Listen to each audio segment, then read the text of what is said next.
Jemaat Dewasa Muda CK7, saya percaya bahwa ada sukacita baik di tempat ini maupun di rumah-rumah. Amin. Mari kita naikkan pujian ini bersama.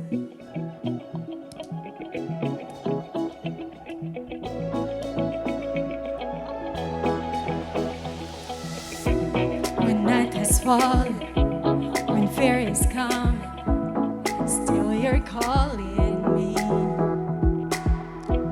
When faith is lost, my hope exhausted, you will be my strength. When my mind says I'm not good enough, God, you're enough for me. I've decided I'm not giving up, 'cause you won't give up on me. You won't give up on me. Your love is holding on and it won't let go. Feel it breaking out like an echo. Your love is holding on and it won't let go. Feel it breaking out like an echo, echo in my soul.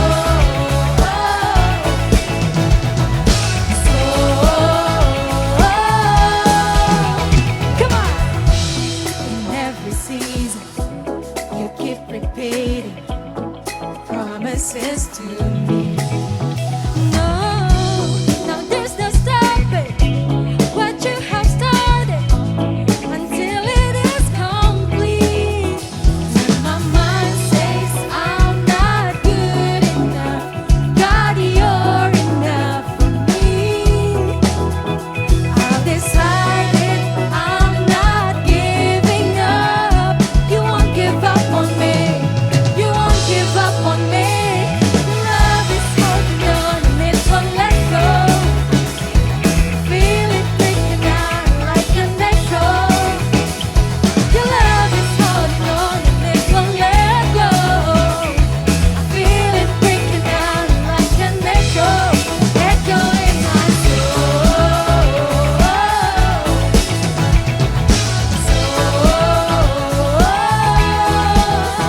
In my soul.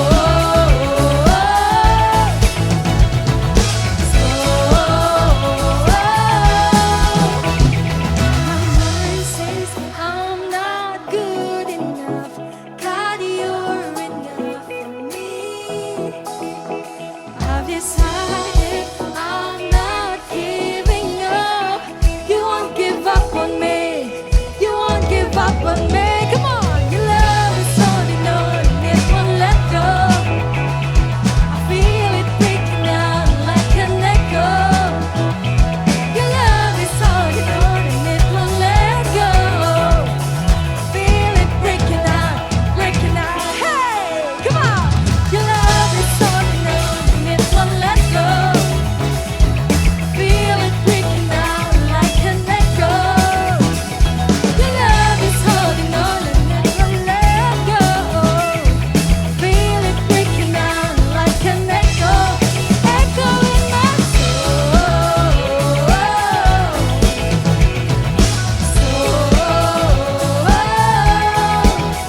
In my soul.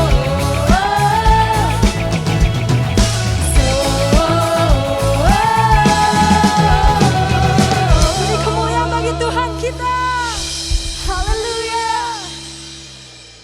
Seperti pujian barusan berkata, kalau kita ngerasa kita mungkin kurang cukup, tapi percaya saudara, Tuhan bilang kita indah. Tuhan cukup buat kita, amin. Sungguh tiada yang lain seperti Engkau Tuhan. Kasih-Mu menemukan kami. Kasih-Mu mengangkat setiap kami. Terima kasih Tuhan. Sungguh tidak ada yang seperti Engkau. Haleluya. Belum pernah ada kasih di dunia sanggup menerima diriku apa adanya selalu.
anugerah-Mu Tuhan. Kiralaba ya da.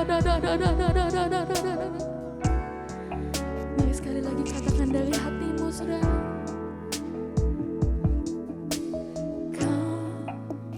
Ku kagumi dalam hati, kasih-Mu tiada duanya sampai kini.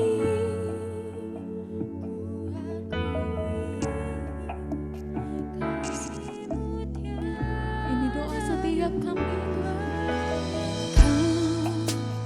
Ku kagumi dalam hati, kasih-Mu tiada duanya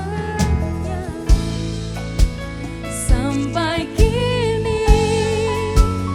Ku akui kasih-Mu tiada duanya.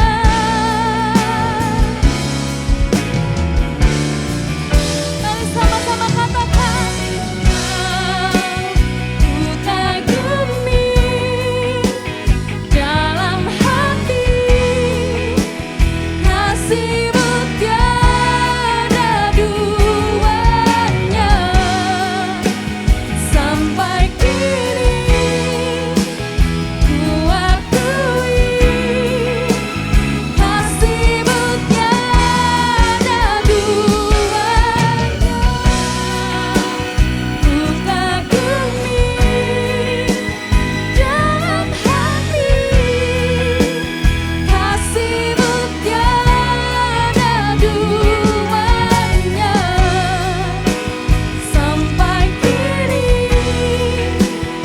Ku akui kasih-Mu tiada duanya, kasih-Mu tiada duanya,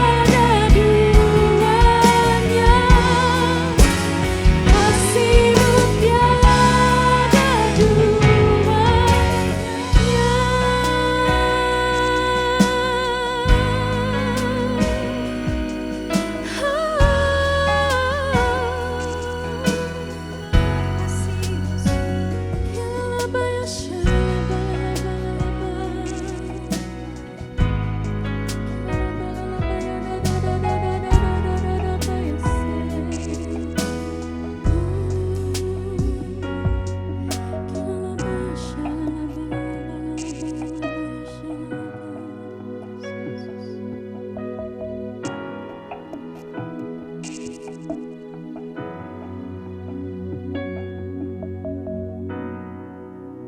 Shalom, how are you guys? Terima kasih untuk Pastor Didi mengundang saya untuk bisa berbicara kembali di Young Adults dari CK7.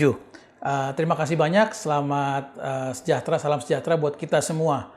Hari ini saya akan berkhotbah akan sharing tentang the one most important thing. Satu hal yang saya lebih dalami belajar kira-kira dari akhir tahun lalu sampai awal tahun ini. Saya akan kasih 3 skenario, dan saudara bisa lihat nanti di screen. Yang pertama terambil dari Lukas 18 ayat 9 sampai 14. Sebelum kita mulai, kita berdoa lebih dahulu. Saudara boleh siapkan hati saudara. Tuhan Yesus, terima kasih buat hari ini. Kami mengucap syukur Tuhan. Kami mau belajar firman-Mu Tuhan. Kami berdoa biar the young adults, the CK7 Tuhan boleh mengerti firman-Mu, berikan kami hati yang menerima firman Tuhan, berikan kami telinga yang mendengar, Tuhan berikan kami Tuhan pengertian demi pengertian akan firman-Mu, di dalam nama Tuhan Yesus Kristus. Amin. Nah saudara, Lukas 18 ayat 9 sampai 14, kita akan baca banyak ayat pada hari ini. Ada 3 skenario. Skenario yang pertama, orang Farisi dan pemungut cukai. Dan kepada beberapa orang yang menganggap dirinya benar dan memandang rendah semua orang lain, Yesus mengatakan perumpamaan ini. Ada 2 orang pergi ke bait Allah untuk berdoa. Yang seorang adalah Farisi dan yang lain pemungut cukai. Orang Farisi itu berdiri dan berdoa dalam hatinya begini, "Ya Allah, aku mengucap syukur kepadamu karena aku tidak sama seperti semua orang lain. Bukan perampok, bukan orang lalim, bukan bezinah, bukan juga seperti pemungut cukai ini. Aku berpuasa 2 kali seminggu. Aku memberikan 1/10 dari segala penghasilanku."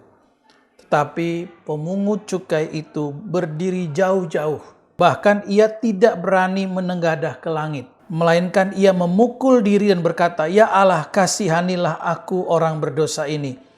Aku berkata kepadamu, orang ini pulang ke rumahnya sebagai orang yang dibenarkan Allah, dan orang lain itu tidak. Sebab barang siapa meninggikan diri, ia akan direndahkan. Dan barang siapa merendahkan diri, ia akan ditinggikan.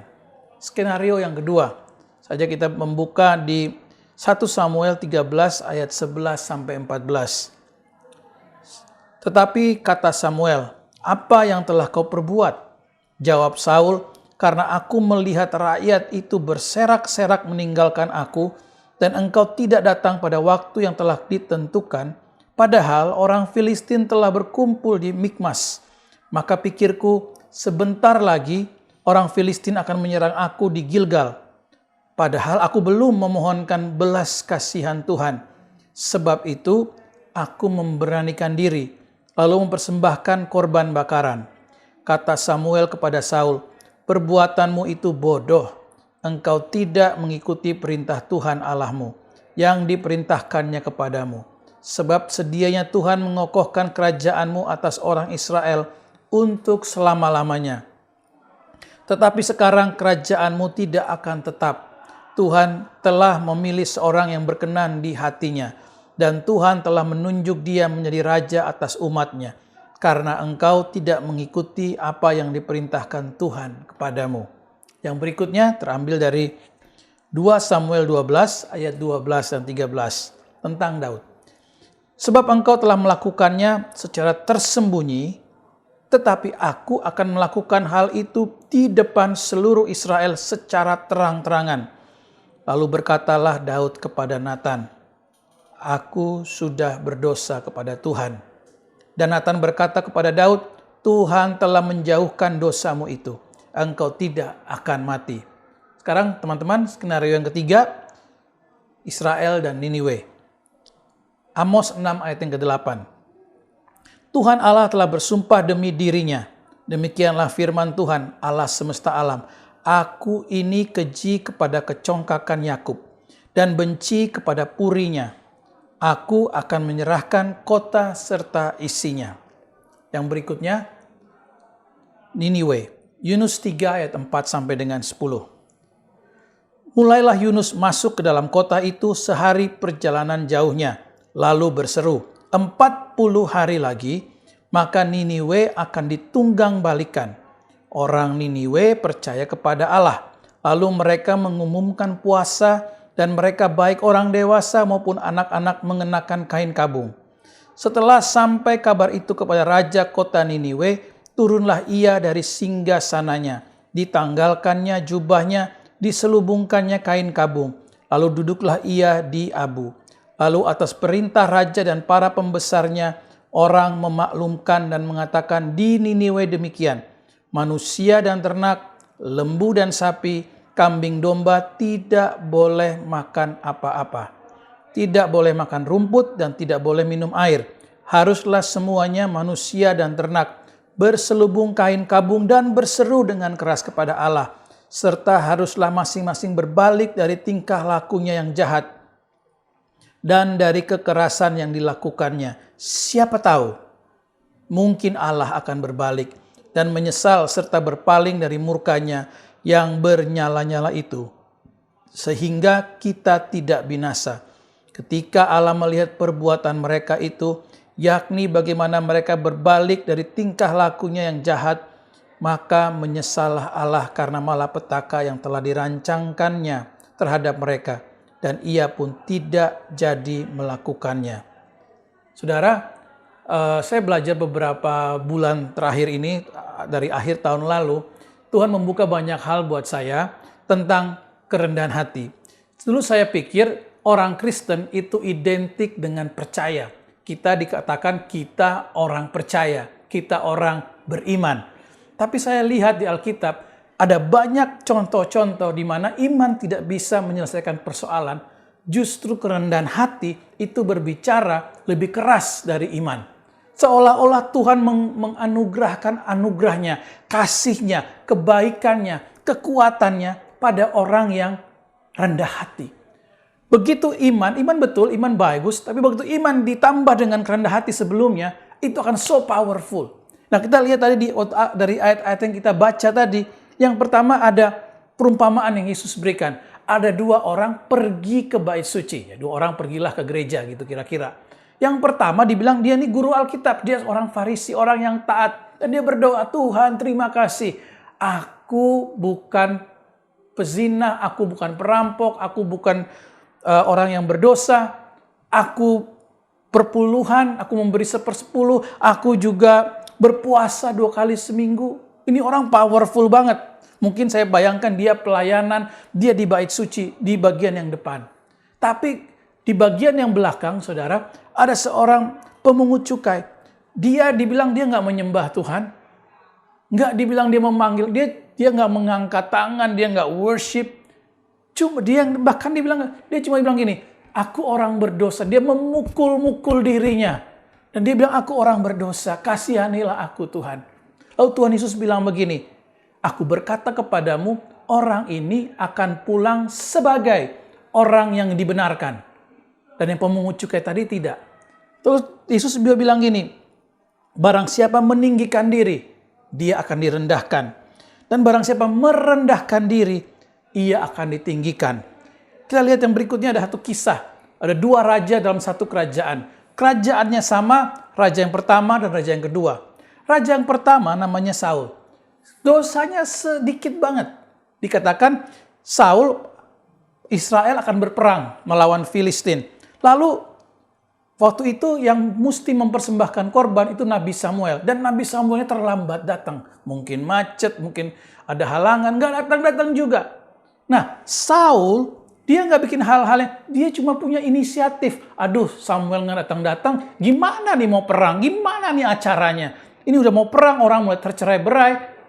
Lalu dia inisiatif, dia mempersembahkan korban. Hal yang biasa. Dia tunggu Samuel, begitu dia mempersembahkan korban, tiba-tiba Samuel datang.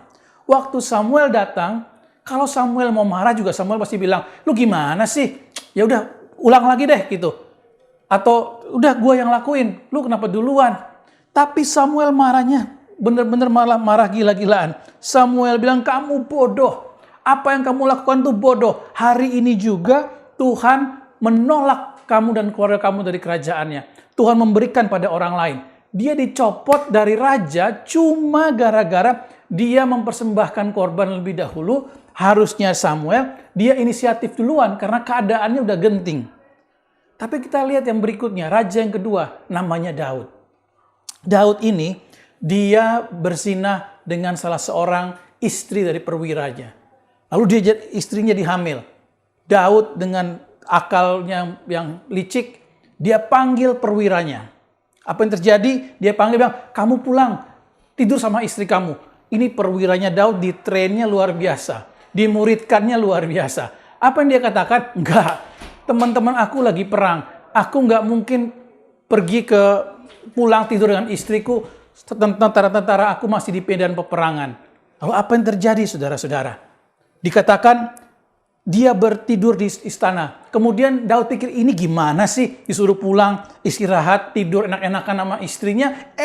Malah dia stay di istana raja. Lalu Daud bilang, oke, kirim surat ke medan peperangan. Bilang, kamu tempatkan orang ini di tempat yang paling depan. Saudara bayangkan, kalau misalnya perang seperti sekarang Rusia dan Ukraina, ini paling depan. Kemungkinan dia kena rudal, kemungkinan dia kena tombak, kena pedang, itu sangat mungkin. Dan apa yang terjadi? Strategi Daud benar. Si orang ini, perwiranya ini, dia kena bunuh dan dia mati di medan peperangan. Nggak ada yang tahu. Tapi Tuhan tahu. Dan harusnya Tuhan marah. Tuhan kirim Nabi Nathan buat Daud. Dan Nabi Nathan bilang begini, kamu melakukan tersembunyi, aku akan melakukannya di depan rakyat. Wah, Tuhan marah sama Daud. Tapi yang bikin bedanya, yang pertama tadi, Samuel marah kepada Saul. Ini Tuhan marah melalui Nabi Nathan marah kepada Daud. Tapi apa yang responnya begini? Daud, dia tidak membela diri. Daud bilang begini, aku berdosa. Waktu Daud bilang dia berdosa, Tuhan bilang gini, aku tidak jadi menghukum kamu. Dosamu tidak membuat engkau mati. Skenario yang kedua. Skenario yang ketiga. Satu kali kita baca di Amos tadi, Tuhan bilang gini, aku bersumpah, aku menentang kencongkakan kamu Israel. Aku akan buang kamu, aku hancurkan kota kamu karena kamu congkak, karena kamu sombong. Padahal saudara, Israel ini umat pilihan Tuhan. Israel ini udah masuk ke tanah perjanjian. Tapi karena dia sombong, dia congkak, ditegur oleh banyak nabi bertahun-tahun, dia nggak mau berubah. Israel mengikuti Allah lain, punya bait Allah, ikut Allah lain lagi, kawin campur, dan nggak mengikuti teguran-teguran dari banyak nabi-nabinya. Tuhan kirim Nabi Yesaya, dicuekin. Saudara kalau baca Yesaya tuh, berapa puluh pasal tuh, 50-60 pasal, banyak. Ditegur Tuhan terus Israel cuek. Habis Yesaya, Yehezkiel datang. Yeremia datang, dicuekin juga. Kemudian Yehezkiel dicuekin lagi berkali-kali. Sampai akhirnya Tuhan sendiri bilang, udah, ini udah gue tegur, segala macam tetap sombong. Tetap congkak.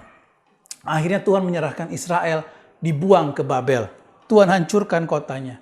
Tapi ada satu skenario berikutnya. Setelah dari Amos ada kitab namanya Niniwe. Yunus di kota Niniwe. Yunus ini ogah-ogahan. Aduh, di kota jahat banget. Kota yang penuh dengan kekerasan. Nggak tahu beda tangan kanan, tangan kiri. Saudara bisa baca di kitab Mika bagaimana Niniwe itu kota yang begitu keras. Tapi apa yang terjadi? Begitu Yunus khotbah, 40 hari lagi Israel akan ditunggang balikan. Ini yang terjadi. Alkitab mengatakan dari raja, pembesar, semuanya mengoyakkan pakaian, mereka berdoa, mereka berpuasa. Dan gak sampai di situ, sampai seluruh rakyatnya, seluruh ternak-ternaknya, semuanya disuruh doa puasa dan mereka berbalik dari jalan-jalan mereka yang jahat. Wow, cuma ditegur sekali, mereka berubah. Ini bangsa yang gak kenal Tuhan. Mereka merendahkan hati di hadapan Tuhan. Mereka gak punya iman, bro. Mereka dibilang begini guys, dibilang siapa tahu Tuhan akan berubah. Siapa tahu mungkin Tuhan mau berubah. Dan Alkitab mencatat Tuhan berubah. Tuhan menyesal Tuhan akan malapetaka yang telah dirancangkannya. Saya pelajari saudara, kerendahan hati itu bekerja sangat cepat. Begitu seseorang rendah hati, Tuhan akan membackup orang ini dengan begitu cepat. Kita lihat tadi dari hal Saul, Daud, dari hal Niniwe, Israel, dari hal Farisi dan orang. Dan ada banyak ayat di mana kerendahan hati masuk, di situ Tuhan bekerja dengan ajaibnya. Tuhan seolah-olah dekat dengan orang yang rendah hati. Tuhan seolah-olah mengcover orang yang rendah hati. Saudara, mungkin kalau hari ini engkau pikir, aku udah berdoa, aku udah beriman, aku udah puasa. Kok nggak jadi-jadi? Kok Tuhan seolah-olah diam? Kok tidak ada pertolongan Tuhan? Cobalah mulai rendah hati. Rendah hati kita. Tuhan, aku nggak mampu. Hanya Engkau yang mampu. Aku nggak bisa, hanya Engkau yang bisa. Mungkin Tuhan akan berubah. Dan Alkitab mencatat kerendahan hati akan selalu membuahkan hal-hal yang besar. Bahkan kita akan lihat nanti, saudara, kasih karunia itu diberikan pada orang yang rendah hati. Orang sering berpikir, oh kita kan kasih karunia, Tuhan gampang, Tuhan baik sama kita. Tapi kalau kita sombong, kasih karunia itu nggak sampai pada kita. Yang sampai pada kasih karunia hanya akan sampai kepada orang yang rendah hati. Dulu saya pikir saudara, orang sering bilang akar segala kejahatan adalah cinta uang. Ada ayatnya, cinta uang adalah akar segala kejahatan. Tapi saya pelajari saudara, akar segala dosa itu bukan cinta uang. Lucifer, setan jatuh dari malaikat terang. Dia jatuh bukan karena cinta uang. Dia jatuh karena kesombongan. saya pelajari akar segala kejahatan adalah cinta uang. Tapi akar segala dosa adalah kesombongan. Di mana ada kesombongan, di situ ada kehancuran. Terus saya pikir problem banyak orang itu harta, tahta, dan cinta. Atau laki-laki dibilang harta, tahta, dan wanita. No, kesombongan. Kesombongan yang membuat orang jatuh. Kesombongan yang membuat ekonomi jatuh. Kesombongan yang membuat orang di posisi yang tinggi jatuh. Banyak orang-orang di Alkitab dan hari ini kita melihat banyak orang-orang yang sombong di media sosial. Begitu dia sombong, dia jatuh. Lihat barang ini, barang yang mahal. Diposting, murah banget. Murah. Sekarang dari sini murah banget. Kenapa? Kesombongan akan membawa kehancuran pada kita. Tahukah saudara, kesombongan itu memperdayakan kita. Iblis tidak bisa memperdayakan kita. Iblis hanya bisa mengungkit kita untuk kita sombong. Waktu kita sombong, kesombongan tadi yang akan memperdaya kita. Kesombongan tadi yang akan menipu kita. Kesombongan tadi yang akan deceive ourselves. Di Obadya 1 ayat yang ketiga, saya baca sedikit. Di terjemahan baru dibilang gini, keangkuhan hatimu telah memperdayakan engkau. Wow, bukan iblis, bukan setan, bukan uang, tapi keangkuhan hati kita telah memperdaya kita. Di NIV dia bilang bagus, bahasa Inggrisnya, the pride of your heart has deceived you. Pride itu bukan di mana-mana, tapi mulai dari hati kita. Makanya Alkitab bilang, jagalah hatimu dengan segala kewaspadaannya. Karena di situ timbul kehidupan. Dalam Message Bible bagus sekali dibilang ini, you thought you were so great. Message Obadiah 1 verse 3. You thought you were so great. Apa yang kita pikirkan, hati-hati. You thought you are so rich. You thought you are so beautiful. You thought you are so powerful. Hati-hati. Begitu kita congkak, yang kita lawan bukan iblis. Yang kita lawan itu Tuhan. Iblis diciptakan, setan diciptakan dengan begitu indah. Di tubuhnya ada permata, di tubuhnya ada diamond dan segala macam perhiasan. Bahkan di dalam tubuhnya ada alat-alat musik yang luar biasa. Ada canang yang merincing, ada gitarnya, semuanya dalam tubuhnya ada alat musik. Tapi dia ingin seperti Tuhan. Dia sombong. Di Yesaya 14, iblis jatuh karena kesombongan. Di mana kesombongan, Tuhan tidak mau ada di situ. Tuhan menentang orang yang sombong. Yakobus 4 ayat 6 bilang begini, tetapi kasih karunia yang dianugerahkannya kepada kita lebih besar daripada itu. Karena itu ia katakan, Allah menentang orang yang congkak, tetapi mengasihani orang yang rendah hati. Saudara mau dikasihi Tuhan, rendah hati, nggak usah sombong, nggak usah pamer. Semua yang kita punya ini berkat dari Tuhan. Semua talenta yang kita punya, semua gelar yang kita punya itu berkat dari Tuhan. Jabatan kita, kekayaan kita, semua berkat dari Tuhan. Begitu kita sombong, Tuhan tidak kasihan sama kita. 1 Petrus 5 ayat 5 dan 6 bilang begini, demikian jugalah kamu, hai orang-orang muda, tunduklah kepada orang-orang yang tua, dan kamu semua rendahkanlah dirimu seorang terhadap yang lain. Sebab Allah menentang orang yang congkak, tetapi mengasihani orang yang rendah hati. Karena itu rendahkanlah dirimu di bawah tangan Tuhan yang kuat, supaya kamu ditinggikannya pada waktunya. Saudara, ada satu ayat yang bagus dan saya garis bawahi ayat ini di Alkitab book saya maupun di handphone saya untuk memberi saya peringatan. Amsal 16 ayat 18 bilang begini, kecongkakan mendahului kehancuran dan tinggi hati mendahului kejatuhan. Sudah tahu di mana ada orang sombong, di mana ada orang mengeraskan hati, congkak, tidak mau dibilangin, bawel, orang yang merendahkan orang lain, di situ akan ada kehancuran. Di mana ada tinggi hati selalu mendahului kejatuhan. Kalau saudara ada banyak orang jatuh, di gereja sekalipun, dia jatuh. Bukan karena dosa, bukan karena tahta, harta, atau wanita, tapi karena kesombongan. Dulu saya pikir mau deal dengan dosa. Wah, kalau laki-laki lihat cewek, wah mesti jaga kekudusan, nggak boleh lihat cewek yang seksi, bahaya. Gimana cara ditengking dalam nama Yesus, roh perzinahan pergi, seksi keluar. Wah, lihat orang, ada teman saya yang tukang minum, dalam nama Yesus, minum-minum, mabuk-mabuk, patahkan dalam. Nggak bisa, saudara. Tapi begitu kita rendah hati, Tuhan akan bekerja. Tuhan mengasihani orang yang rendah hati, bukan orang yang tengkang-tengking, saudara.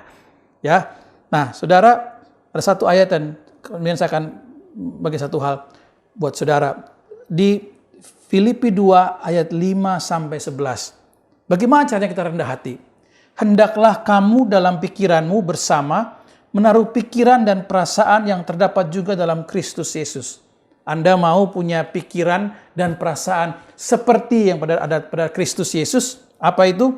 Dibilang gini, yang walaupun dalam rupa Allah tidak menganggap kesetaraan dengan Allah itu sebagai milik yang harus dipertahankan.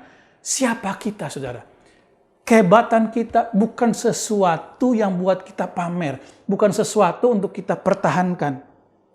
Dibilang begini, melainkan Tuhan Yesus telah mengosongkan dirinya sendiri dan mengambil rupa seorang hamba. Dia mengambil rupa seorang hamba untuk apa? Untuk melayani dan menjadi sama dengan manusia. Dan dalam keadaannya sebagai manusia, Tuhan Yesus, ia telah merendahkan dirinya dan taat sampai mati. Orang sombong susah taat.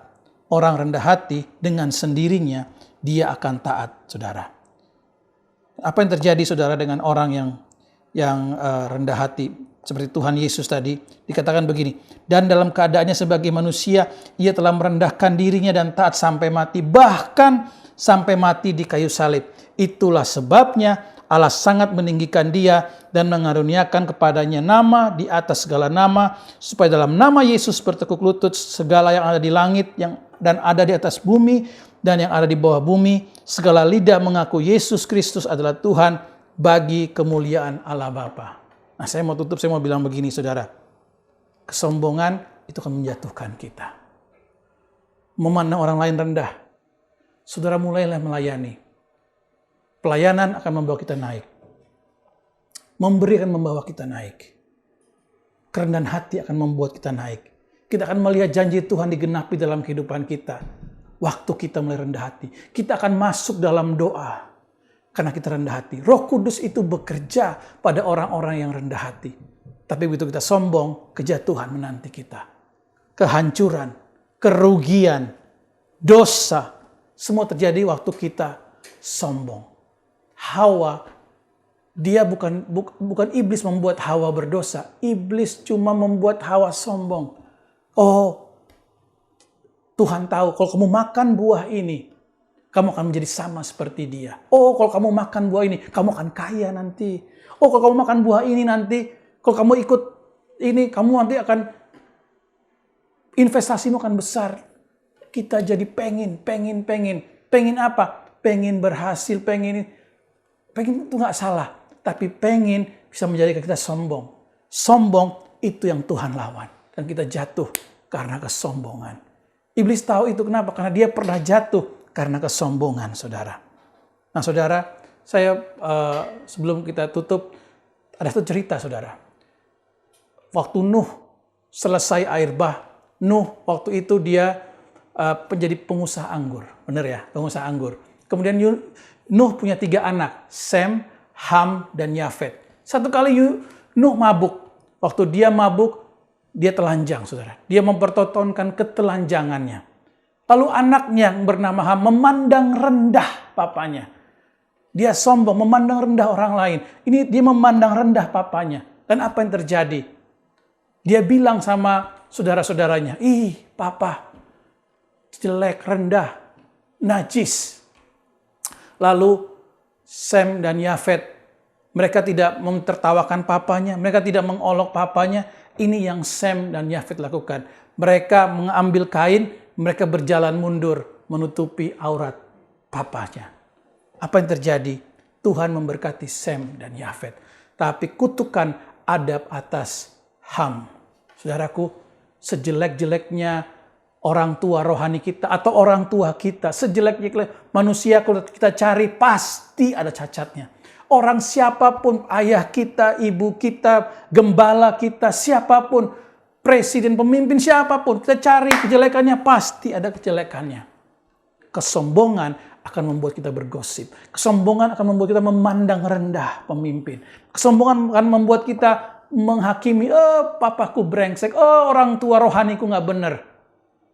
Tapi rendah hati menutupi banyak dosa. Hari ini saudara, kalau ada satu hal sudah bisa bawa pulang, saudara mau berubah, kerendahan hati kita nggak bisa berdoa, Tuhan lakukan hidup. Tuhan aku mau rendah hati, buat aku rendah hati. Tuhan nggak bisa. Rendah hati adalah requirement yang harus kita penuhi. Semua orang-orang di Alkitab harus melewati kelas kerendahan hati. Diproses, nggak enak. Tapi begitu mereka rendah hati, Tuhan meninggikan. Yesus datang dengan kerendahan hati dan Tuhan tinggikan dia.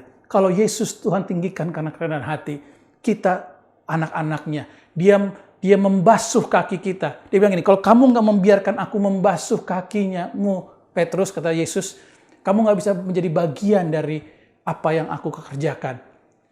Apa yang Yesus kerjakan? Kerendahan hati membuat kita menjadi bagian dari yang Tuhan kerjakan.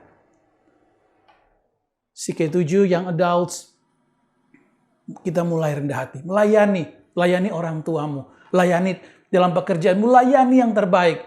Rendah hati. Mungkin orang salah mengerti, tetap kita layani. Yesus salah mengerti, tapi Tuhan meninggikan dia.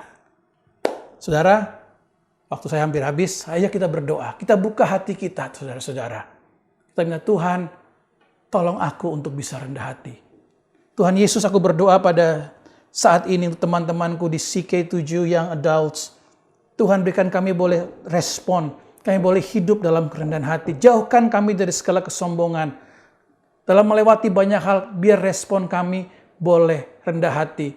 Dan Tuhan, Engkau yang meninggikan kami oleh karena kasih karunia-Mu, Tuhan.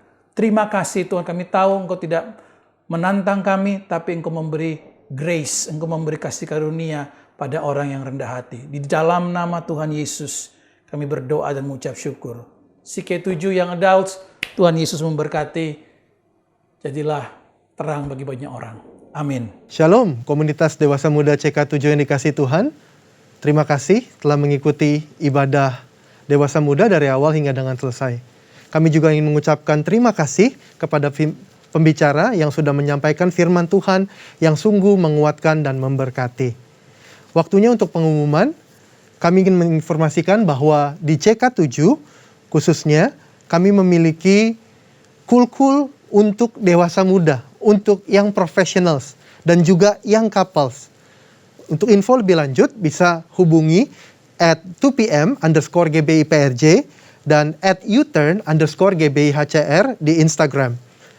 Perlu saya highlight juga bahwa di GBIPRJ ada kul khusus untuk keluarga muda yang baru memiliki bayi-bayi yang lucu dan menggemaskan.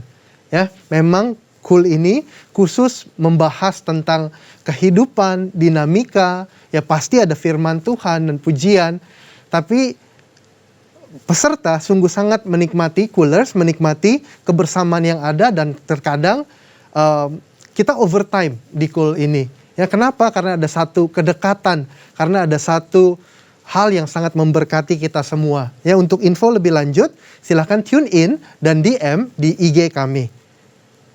Baik, mari kita memberikan persembahan ataupun persepuluhan. Untuk detailnya bisa dilihat di layar rekan-rekan semua. Mari kita berdoa syafaat. Terima kasih Tuhan, kami mau berdoa untuk bangsa kami, bangsa Indonesia.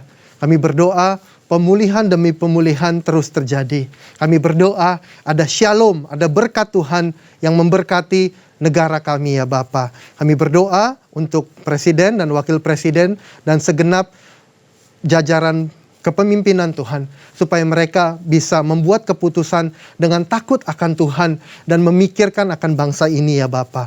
Terima kasih Tuhan. Tidak lupa kami juga mau berdoa memberkati gereja kami. Kiranya Tuhan memberkati gembala sidang kami, Insinyur Niko, berlimpah-limpah ya Bapa. Tuhan memberkati juga Dr. Yanto, berlimpah-limpah ya Tuhan.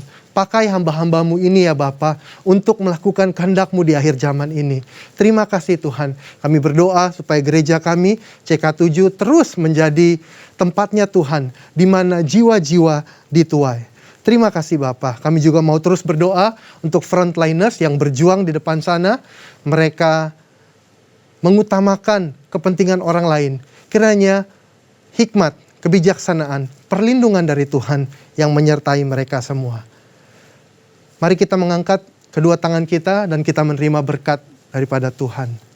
Terimalah berkat yang berlimpah-limpah dari Allah Bapa di sorga, kasih karunia dari anaknya yang tunggal Tuhan Yesus Kristus, dan persekutuan yang intim dan manis dengan Roh Kudus, menyertai kita dari sekarang sampai Tuhan Yesus datang menjemput kita, saleh-salehnya di kali yang kedua, dan bahkan sampai selama-lamanya. Semua yang diberkati Tuhan sama-sama katakan, amin.